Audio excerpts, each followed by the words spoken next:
Hello. माझं नाव Sachin Jadhav. Actually माझ्या मुलीच्या वेळेस आम्ही 12th झाल्यानंतर फक्त कोर्स सिलेक्ट करण्यासाठी मला कुठून तरी रेफरन्स मिळाला आणि अभिनव करिअर अकॅडमी थ्रू आम्ही तिचं गायडन्स घेतलं होतं ॲडमिशनसाठी. तिला चांगला कोर्स मिळाला होता. कमिन्स कॉलेजला तिने इंजिनिअरिंग केलं. पण मुलाच्या बाबतीत आम्ही आत्ता 11वी झाल्यावर आम्ही सुरुवात केली की त्याला कसं करायचं आणि लाईन ऑफ ॲक्शन काय हवी त्यासाठी करिअर अकॅडमीची आपलं काउन्सिलिंगची एक्झाम काय असते परीक्षा घेऊन त्याचं करिअर चॉईस करण्यासाठी एक सुरुवात केली.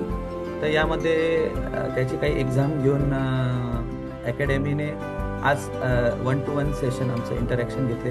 त्यामध्ये खूप छान ॲनालिसिस मिळालं, जे मी तर म्हणतो 99% एकदम बरोबर आलं. जे तुम्ही फक्त एक्झाम घेऊन त्याला जे आम्ही 10-15 वर्षात आम्हाला जो अनुभव आहे त्याचा, आणि तुम्ही त्या फक्त एक्झाम थ्रू ते सगळं सांगितलं, याचं खूप म्हणजे चांगलं वाटलं.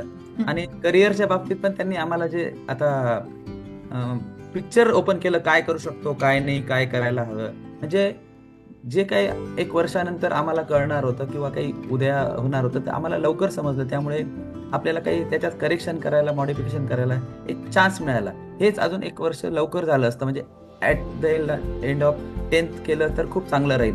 म्हणून मी बाकीच्यांनाही विनंती करेल की असं यांच्या करिअर कोर्सचा जरा फायदा घेतला तर नक्कीच मुलांच्या बाबतीत आपल्याला चांगला फायदा होईल. आणि 11वी-12वीत मुलांना चांगला गायडन्स होऊन चांगल्या कॉलेजला कडे जाता येईल. धन्यवाद. Yes, thank you, sir. Thank you for your thank you. words. Yes.